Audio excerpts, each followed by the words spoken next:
Nadreen, आज का programme बड़ा इम्पोर्टेंट है और प्रोग्राम के शुरू में मैं आपसे ये रिक्वेस्ट करना चाहता हूँ कि आप इस चैनल को सब्सक्राइब करें अगर आप नए हैं, और इस वीडियो को भी लाइक करें और शेयर ज़रूर करें।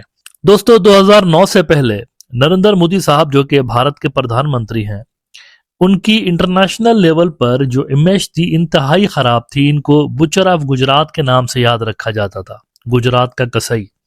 इसकी वजह यह थी कि ये जब गुजरात का चीफ मिनिस्टर था 2002 में, तो एक रोज में 2,500 से ज्यादा मुसलमान कत्ल किए गए थे। गुजरात के अंदर हिंदू मुस्लिम दंगे हो गए थे। उन दंगों में इल्जाम ये लगता है कि सरकारी सरपरस्ती में मुसलमानों को नुकसान पहुंचाया गया था। तो इस वाकये की वजह से इनका नाम पड़ गया था गुजरात का कसाई, बुचर ऑफ गुजरात, क्योंकि इसने इंसानों को काटा हुआ था वहां पे।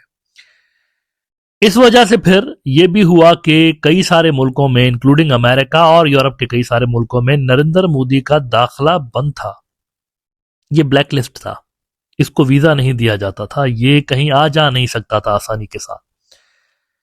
लेकिन फिर 2009 में अचानक से पासा पलटता है और कुछ पुरस्कार एक्टिविटीज इंडिया के अंदर होती हुई नजर आती हैं सियासी सर्कल्स में। अचानक से नरेंद्र मोदी का जो ग्राफ था बुचर ऑफ गुजरात से चेंज होके तो ये बनने लगता है कि ये जो बंदा है ये तो तरक्की और खुशहाली की तस्वीर है। Gujarat model, vibrant Gujarat model. और उसके बाद फिर नरेंद्र मोदी जो है, उनकी इमेज ये सामने आने लगती है कि इन्होंने पता नहीं गुजरात को कोई दुबई बना दिया है या कोई सिंगापुर बना दिया है। इस तरह का भारतीय मीडिया में भी और इंटरनेशनल मीडिया में तवातुर के साथ आर्टिकल्स छपने लगे और भारत के लोगों को यह बताया जाने लगा कि इस बंदे ने तो पता नहीं दूध शहद की नदियां बहा दी हैं गुजरात के अंदर। हालांकि आज भी अगर आप देखें, आपको गुजरात के बहुत सारे इलाकों में गुर्बत नजर आती है, टूटा फूटा इंफ्रास्ट्रक्चर नजर आता है और बैड गवर्नेंस की मिसालें आपको गुजरात भर में आज भी नजर आएंगी। बेरोजगारी नजर आएगी आपको वहां पर आपको कई सारे मसाइल नजर आएंगे। लेकिन इस सब के बावजूद 2009 से लेकर ये एक वेव चलना शुरू हो गई कि नरेंद्र मोदी ने पता नहीं कहां से कहां पहुंचा दिया गुजरात को। अब भारत के सीधे साधे लोग जो है बेचारे, वो तो ये तमाम आर्टिकल्स, न्यूज चैनल्स, ये सब कुछ तो देखते रहे। लेकिन ये खुद ब खुद नहीं हो रहा था। ये तमाम चीजें जो हो रही थी ना, ये खुद ब खुद नहीं हो रही थी। इसके पीछे एक पुरस्कार ताकत थी। उस ताकत का नाम है एप्को पीआर फर्म। अब हो सकता है कि आप में से बहुत सारे लोगों को ना पता हो कि ये एप्को क्या है। तो एप्को असल में एक पीआर फर्म है अमेरिका की, इंडिया की नहीं, अमेरिका की। अमेरिका की एक पीआर फर्म खामोशी के साथ इंडिया में इंटर होती है। 1-2 साल तक लो प्रोफाइल रहते हैं ये। फिर 2009 से अचानक से ये पीआर फर्म इंडिया के एक पॉलिटिशियन की यानी इमेज बेहतर बनाने में ये काम करने लगते हैं। American PR firm. भारत में कई 100 पॉलिटिशियंस हैं, बहुत सारे चीफ मिनिस्टर थे उनके। सबको छोड़कर ये जो पीआर फर्म है अमेरिका की, ये सबको छोड़कर इस एक बंदे की पीआर बनाने में लग जाते हैं। और यही लोग आर्टिकल्स छपवाने लगे मोदी के फेवर में, प्रोग्राम्स करवाने लगे टीवी के ऊपर, लोगों की जहन साजी करने लगे, भारत की जनता की एक तरह से उनकी नैरेटिव बिल्डिंग करने लगे कि ये जो बंदा है ना, तो बड़ी तोप किस्म की चीज है गवर्नेंस के हिसाब से। हालांकि भारतीय इनको देख चुके थे 2002 और उससे भी पहले कि ये किस किस्म का मटीरियल है। लेकिन फिर भी इनका ये एक चेहरा दुनिया को दिखाया जाने लगा कि ये तो बहुत ही जबरदस्त किस्म का एडमिनिस्ट्रेटर है ना। ये मैं कोई इल्जाम नहीं लगा रहा हूं। ये देखिए, इंडियन एक्सप्रेस की मैं आपको 2013 की एक रिपोर्ट दिखाना चाहता हूं, भारतीय मीडिया ये भी। दी मोदी मशीन मेकओवर ग्रूज। Modi couldn't have done better than PR giant Appco worldwide to promote vibrant Gujarat. On December 14, 2009, public relations giant Appco Worldwide was hired to promote Narendra Modi's investment and development showpiece Vibrant Gujarat. In the 4 years since, its a team of 45 experts in 20 countries has also given the Gujarat CM just the push he needed to open doors globally. तो वो बंदा जिसको दुनिया में कोई मुंह नहीं लगाता था, जिसको कोई आने नहीं देता था, जिसके लिए दरवाजे अमेरिका के बंद थे, वीजा नहीं मिलता था जिसको, कई सारे मुल्कों का, वो देखते ही देखते 1-2 सालों के अंदर इंडिया के एक बड़े हलके का, एक बड़े हिस्से का तो मंजूर नजर बन ही गया, लेकिन साथ साथ इंटरनेशनल लेवल पर भी इसकी क्रेडिबिलिटी बहाल हो गई। और ये सब कुछ किसने किया? एक अमेरिकन फर्म ने।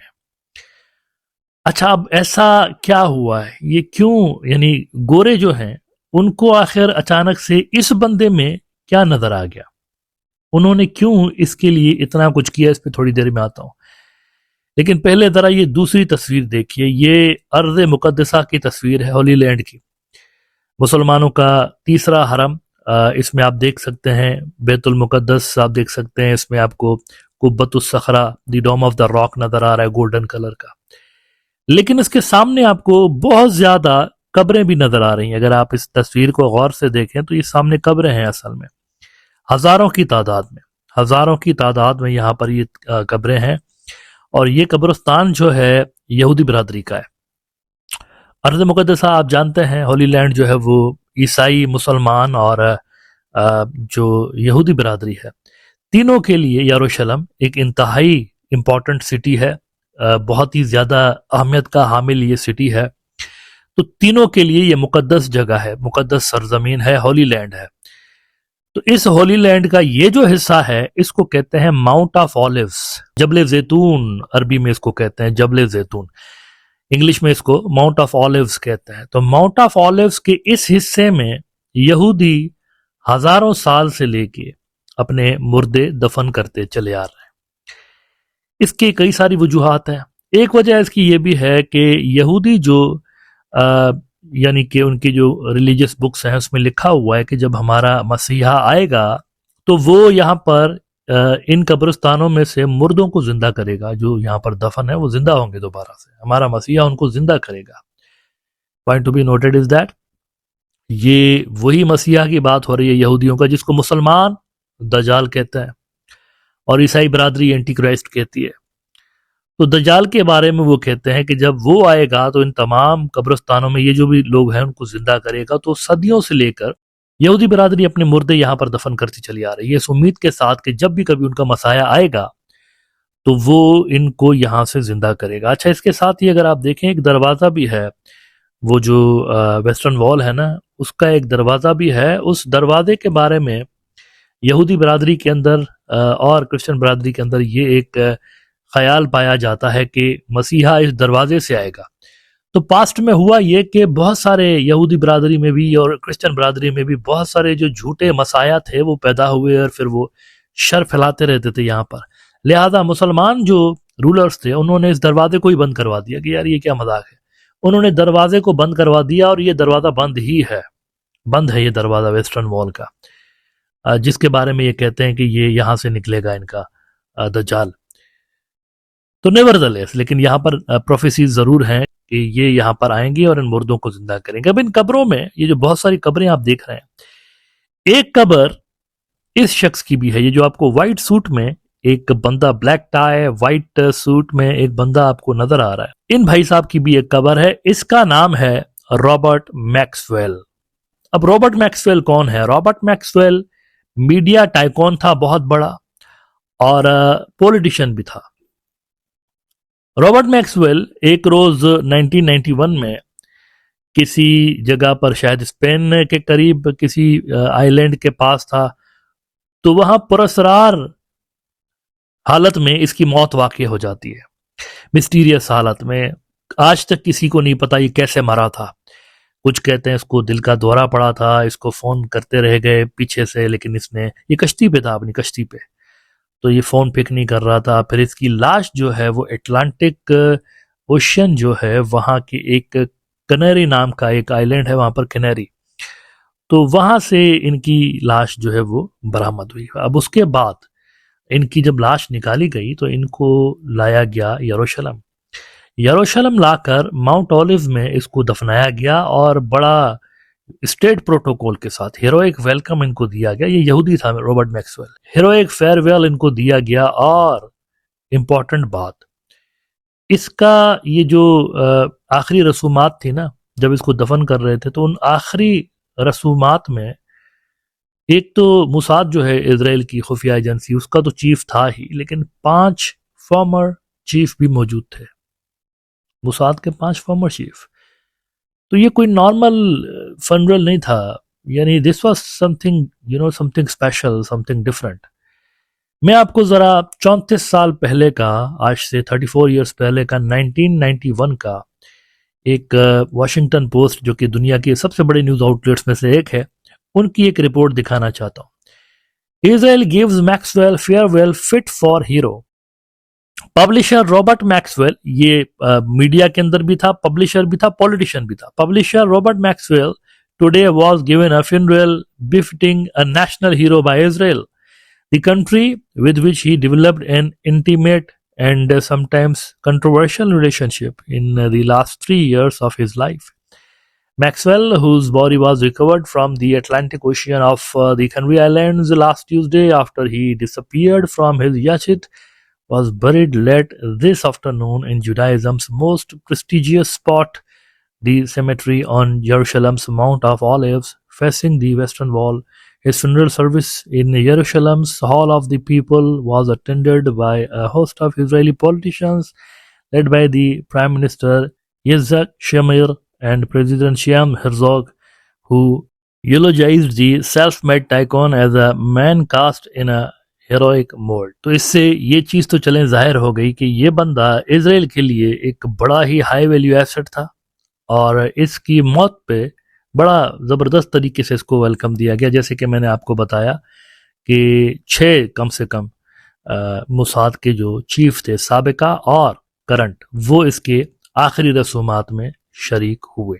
नाउ इस बंदे की क्या सिग्निफिकेंस है? इस बंदे की सिग्निफिकेंस ये है कि ये बंदा एक नेटवर्क रन करता था, एक ऐसा नेटवर्क जिसके अंदर बहुत सारे पॉलिटिशियंस थे अमेरिका के और दुनिया के, बहुत सारे जो इन्फ्लुएंशियल लोग थे वो इस नेटवर्क का हिस्सा थे।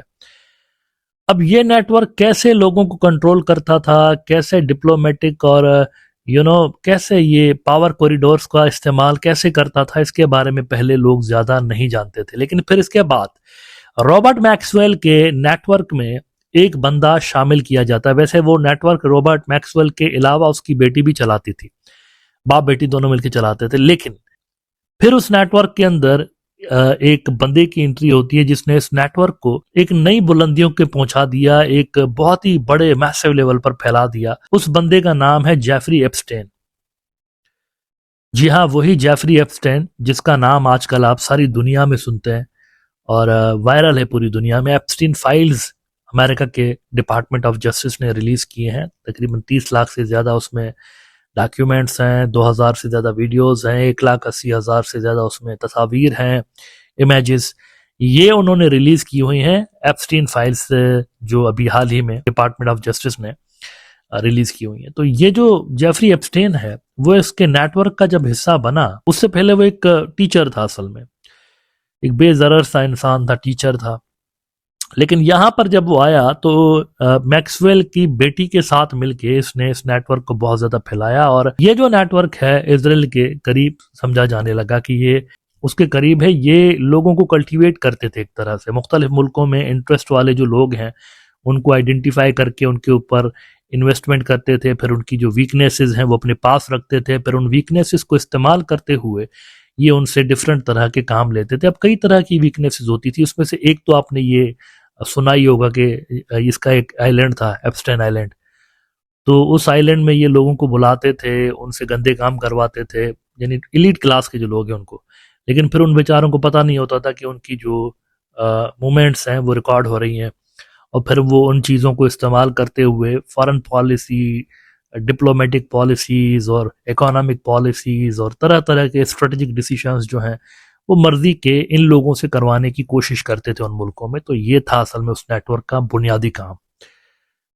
तो जेफरी एप्स्टेन जो है उसके बाद सेक्स के, यानी माइनर्स के साथ उन्होंने सेक्स ट्रैफिकिंग करता था, तो उसमें ये पकड़ा गया था, फिर पुरस्रार तरीके से जेल में मारा गया था। कल मैंने इस पर काफ़ी तफसीली बात की थी।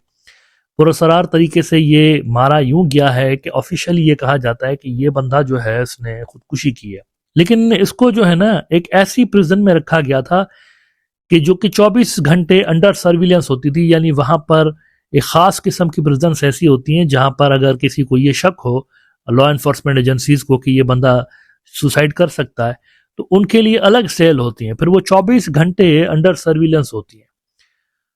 तो कैमरा इनको मुसलसल मॉनिटर कर रहा था, लेकिन उसके बावजूद जब ये मर गया, लास्ट ईयर उसकी प्रिजन की वीडियो रिलीज की गई थी, जेफरी एप्स्टेन की।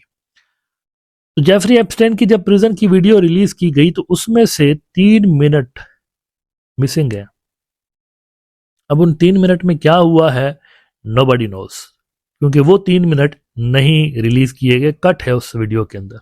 इंडिपेंडेंट में आपको दिखाना चाहता हूं लास्ट ईयर जुलाई का, Jeffrey Epstein raw prison video had nearly 3 minutes cut out of it, report claims. It is not known if the missing segment discovered by Wired contained anything of significance. 3 minute का cut है उसके अंदर।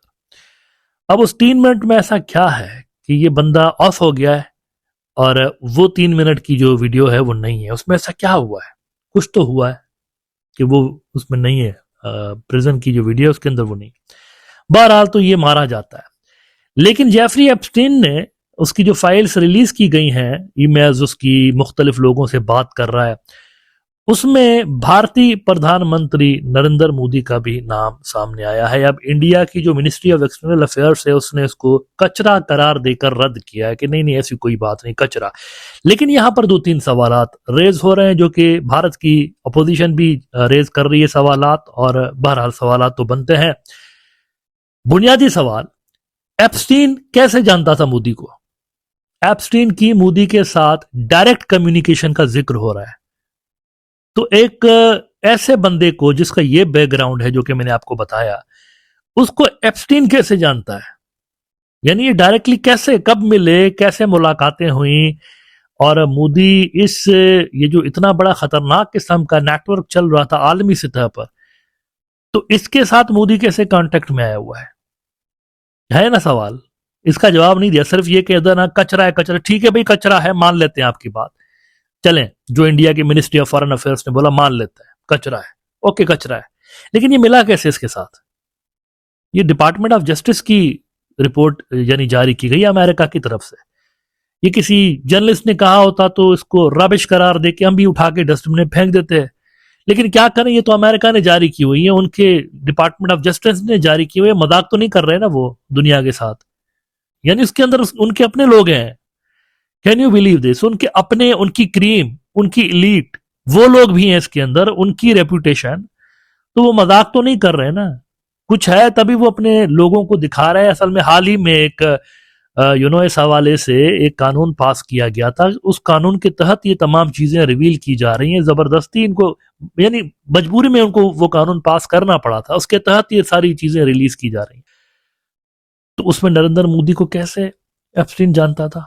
Epstein ने advice दी, नरेंद्र मोदी ने वो advice मानी, और उसमें वो कह रहा है इसने डांस भी किया, गाना भी गाया, और नरेंद्र मोदी जो है उन्होंने अमेरिकन प्रेसिडेंट को खुश किया इस तरह से। तो ये क्यों नाच गाना कर रहा था? किस तरह का नाच गाना था वो? कहां पर हो रहा था? बहुत सारे सवालात हैं जिनका जवाब नहीं दिया गया इंडिया की जानिब से, सिर्फ ये कहा गया कि ये कचरा है। 2-3 बातें हैं, लिंक हम सिर्फ अंदाजा लगा सकते हैं, क्योंकि देखें ऑफिशियल चूंकि नहीं आया इस हवाले से कोई रिप्लाई कि भाई ये कैसे जानता था, तो हम अंदाजे लगा सकते हैं। एक गालिब गुमान ये है मोस्ट प्रोबेबली कि भारत की रूलिंग पार्टी जो है ना, इनका एक मंत्री है, हरदीप पुरी नाम है इसका। ये पहले हरदीप पुरी जो है डिप्लोमेट हुआ करता था। अब हरदीप पुरी जो है वो बड़ा करीब था एप्स्टाइन के। अब हरदीप पुरी कहता नहीं नहीं, मैंने तो जब मैं वहां पर था तो 2-3 मरतबा ही सिर्फ उससे मिला हूं, लेकिन जिस तरीके की ईमेल्स एक्सचेंज हुई हैं, कन्वर्सेशन एक्सचेंज हुई है दोनों के दरमियान, तो उसमें से तो ये लग रहा है कि ये दोनों काफी अच्छे दोस्त थे, हरदीप पुरी और एप्स्टाइन। उन ईमेल्स में से एक ईमेल में एप्स्टाइन एक्सोटिक आइलैंड का भी जिक्र कर रहा है, जो कि यही आइलैंड है, एप्स्टाइन आइलैंड। इसका मतलब है कि कुछ खास है उस आइलैंड पे, पुरी साहब को शायद पता था, तभी वो इस तरह के अल्फाजा यूज कर रहे थे, exotic island. The Wire India का बड़ा न्यूज आउटलेट है, उनकी स्टोरी देखिए। New Epstein files show multiple email exchanges with Hardeep Puri was making case for digital India. Emails made public by the US justice department. यही बात मैं कह रहा था कि ये कोई जर्नलिस्ट बोलता तो इसको मैं शायद साइड पे कर देता, लेकिन ये जस्टिस डिपार्टमेंट ने किया। Emails made public by the US Justice Department suggest a greater degree of familiarity between the two than the BJP was willing to admit when the issue first arose last November. इसमें देखिए, please let me no, पूरी कह रहा है उसको, abstain को, please let me know when you are back from your exotic island. Word देखिए, इस वर्ड को देखकर साफ तौर पर नजर आ रहा है पुरी को पता था ये क्या आइलैंड है। He knew about it. In December 2014, Puri wrote to Epstein asking when he would return from his exotic island, adding that he wanted to come across for a chat apart from giving you some books to excite an interest in India. Asked about this reference, Puri said he was merely referring to Epstein's island, not indicating that he had visited it. He also said his use of the word exotic to describe the island may have been because someone from Epstein's staff used that adjective to describe the place. तो ये उनका कहना है पुरी साहब का। तो पुरी साहब link बन रहे हैं मोदी और एप्स्टेन के दरमियान। एक तो ये हो सकता है पुरी के जरिए, मोदी जानता हो इसको। दूसरा, एक बंदा है जिसको किसी को समझ में नहीं आया इंडिया में कि मोदी ये कॉन्ट्रैक्ट क्यों दे रहा है। एक कॉन्ट्रैक्ट एक बंदे को दिया गया था, डिफेंस का कॉन्ट्रैक्ट।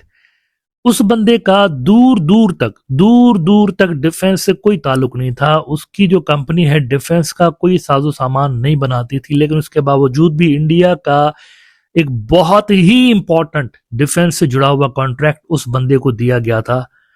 और उस कॉन्ट्रैक्ट में बाद में फिर बहुत बड़ी करप्शन का, यानी हजारों करोड़ रुपए की करप्शन, उसका एक इंकिशाफ हुआ था। कीमत से बहुत ज्यादा, असल कीमत से बहुत ज्यादा प्राइस पे वो दिफाई साजो सामान खरीदा गया था उस कॉन्ट्रैक्ट में। मैं बात कर रहा हूँ रफाइल वाला कॉन्ट्रैक्ट जो पहली मर्तबा दिया गया था। वो किसको दिया गया था? अनिल अंबानी को। अनिल अंबानी। भारतीय मीडिया भी सवालात करते रह गए कि ये क्या, इसको क्यों दिया गया अनिल अंबानी को। एनडीटीवी ने उस वक्त लिखा था, यानी ये तब की का जिक्र है जब एनडीटीवी अभी मोदी के जिगरी दोस्त, एक और जिगरी दोस्त अडानी ने नहीं लिया था। ये उस वक्त की खबर है। Why we chose Anil Ambani firm despite massive debt. Anil Ambani के कंपनी, यानी एक तरह से कंगाल था ये बंदा, बहुत ज्यादा कर्जा है इसके ऊपर, लेकिन इस सब के बावजूद ना इसके ऊपर, ना इसकी कोई एक्सपर्टीज इसकी कंपनी की, ना इसके पास फाइनेंशियली वो ताकत थी, फिर भी इसको दिया गया। उस पर वो कहते हैं Rafale deal, Hindustan Aeronautic Limited sources in favor of the deal said never had any interest in serving as an offset partner of Dassault Aviation. Instead, it wanted to build the main structure of the fighter jets here. तो बहुत ज्यादा तब्दीलियां कर इस बंदे अनिल अंबानी को ये contract दिया गया था। अनिल अंबानी और एप्स्टेन के दरमियान बड़ा करीबी ताल्लुक निकला है इन फाइल्स के मुताबिक। द हिंदू ने रिपोर्ट किया है, ministry of external affairs denies Epstein claim that US played a role in PM's 2017 visit to Israel. ये जो विजिट थी गेम चेंजर थी। Game changer in a way कि पहली मर्तबा कोई भारतीय प्रधानमंत्री वहां पहुंचा, इजराइल, रॉबर्ट मैक्सवेल का इजराइल। तो ये वहां पहुंचा था, पहली मर्तबा कोई भारतीय प्रधानमंत्री वहां आया था। और इसके बाद भारत की फॉरेन पॉलिसी में बहुत बड़ी तब्दीली आई। उनकी मिडिल ईस्ट पॉलिसी, अरब डोमिनेटेड मिडिल ईस्ट पॉलिसी तब्दील होकर Israel dominated middle east policy में कन्वर्ट हो गई। हालांकि इंडिया का जो ऑयल एनर्जी आ रही थी अरबों से आ रही थी, इंडिया की जो फॉरेन रेमिटेंसेस आ रही थी अरबों से आ रही थी, बहुत बड़ी तादाद में, बिलियंस ऑफ डॉलर्स हर महीने इंडियंस कमा के वहां भेज रहे थे। करोड़ों की तादाद में इंडियंस डिपेंडेंट किसके ऊपर? इजराइल के ऊपर नहीं, अरबों के ऊपर। लेकिन इस सब के बावजूद मिस्टीरियसली नरेंद्र मोदी भारत की फॉरेन पॉलिसी तब्दील कर देता है और इसको अरब डोमिनेटेड से तब्दील करके इजराइल डोमिनेटेड फॉरेन पॉलिसी में बदल देता है। तो ये विजिट किसने फैसिलिटेट करवाई थी? अनिल अंबानी ने और एप्स्टेन। ये मैं कोई इल्जाम नहीं लगा रहा हूं। ये जरा देखिए इंडिया का मीडिया क्या लिख रहा है। In more than a dozen mails and phone messages released by the US government on Friday, January 30, 2026, Epstein referred to India and Mr. Modi expressing a desire to enhance US-India engagement. He also claimed he would set up a meeting with Prime Minister for Republican strategist and Mr. Trump associate Steve Bannon shortly after the 2019 general election. Epstein also appeared to be engaged in correspondence with Indian businessman Anil Ambani about many of these issues. तो Israel के हवाले से और वो जो नरेंद्र मोदी साहब की America visit हो रही थी, इस हवाले से एप्स्टेन का नाम आ रहा है कि इसने एक बड़ा रोल प्ले किया था। इसका मतलब है कि इंडिया की फॉरेन पॉलिसी में भी कहीं ना कहीं पर यह बंदा घुसा हुआ था। आपको एक इंटरेस्टिंग बात बताऊं, ये जो सोमाली लैंड को हाल ही में इसराइल ने तस्लीम किया, ये मैप देखिए, ये सोमालिया का ऑक्यूपाइड इलाका, वैसे ये तो थोड़ा सा पुराना मैप है। इस वक्त जो आपको सोमाली लैंड का ये इलाका नजर आ रहा है, इसमें से बड़ा इलाका सोमालिया वापस ले गया है, उसने कर लिया रिकवर।